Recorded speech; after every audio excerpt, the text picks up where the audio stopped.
आप मुझे माफ़ कर दीजिए और मैं आपसे प्रॉमिस करता हूँ आज के बाद ना आपको और ना ही हानिया को मुझसे शिकायत होगी। उस दिन मैंने तुम्हें किसी के साथ देखा था। तुमने सोचा कि मेरी भी मंगनिया निकाह हो गया है, राइट? वैसे जॉब तो सही चल रही है ना सफीर की? तुम्हारे अलावा उजाला का है ही कौन? एक मामूली सी नौकरी है, 50,000 रुपए सैलरी है और खचाड़ा सी मोटरसाइकिल। तो मैं सफीर को कहती हूँ कि वो आप जनाब को घुमाए फिराए खिलाए, ठीक खुश। अब तो सफीर की शादी हो जानी चाहिए। कोई मुझसे भी तो पूछ लो। जो दिल पे हाथ रखती है। देखिए ड्रामा सीरियल आस हर जुमे की रात 8 बजे सिर्फ TV 1 पर। आपसे रिश्ता है प्यार का।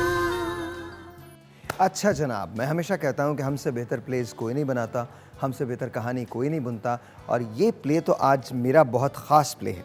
आपको पता है कि ये ड्रामा सीरियल आस है, इसके अंदर सफ़ीर और हानिया की कहानी आपको याद होगा। थोड़ा सा मैं रिकैप दे दूं। सफ़ीर एक ऐसा शख्स है जो अपनी हिम्मत, अपनी मेहनत, अपनी बहादुरी, अपनी शुजाअत, अपनी अक्ल और मेरिट पे जॉब हासिल करना चाहता है। उसे मोहब्बत हो जाती है हानिया से। हानिया एक ऐसे घर की लड़की है जहाँ बेतहाशा पैसा अवेलेबल है, लेकिन हानिया के वालिद एक शर्त रखते हैं सफ़ीर से कि तुम पहले कोई बहुत अच्छी जॉब रख लो, ले लो, फिर इसके बाद मैं तुम्हारी शादी हानिया से कर दूंगा। सफ़ीर बहुत कोशिश करता है, एक दो जगह ट्राई करता है और एक जगह तो बस जॉब मिलने वाली होती है मेरिट पे कि अचानक उसके आगे आड़े आ जाता है रिजवान। रिजवान जो हानिया को पसंद करता है। रिजवान किसी की मदद से वो जॉब किसी और को दिलवा देता है। जब वो जॉब उसे मिल जाती है तो उसका दिल टूट जाता है। वो हानिया के फादर के पास आता है, लेकिन हानिया के फादर कहते हैं कि यू नो व्हाट, ये शादी नहीं हो सकती।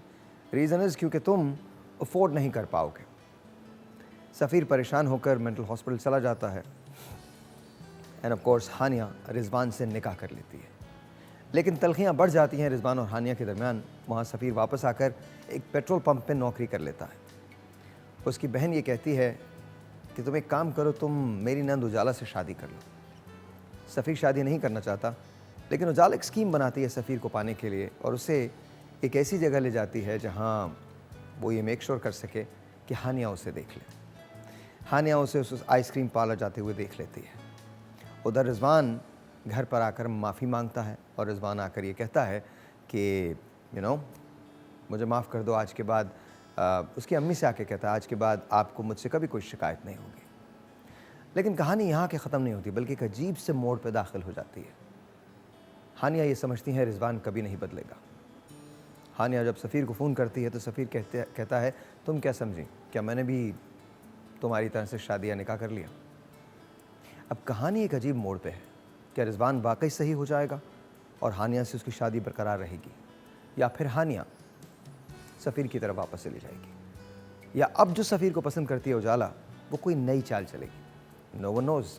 देखने के लिए रात 8 बजे आस मेरे साथ देखिएगा। मैं ज़रूर एक बात आपको बताऊँ, मैं रेडियो कर रहा होता हूँ 8 बजे रात को और मैं ये ड्रामा लगा के देख रहा होता हूँ, बिकॉज हमारे उस पर स्क्रीन पे आता है। सो प्लीज़ मेक श्योर कीजिए कि मेरे साथ देखिए, बहुत मज़ा आएगा। As is a wonderful play.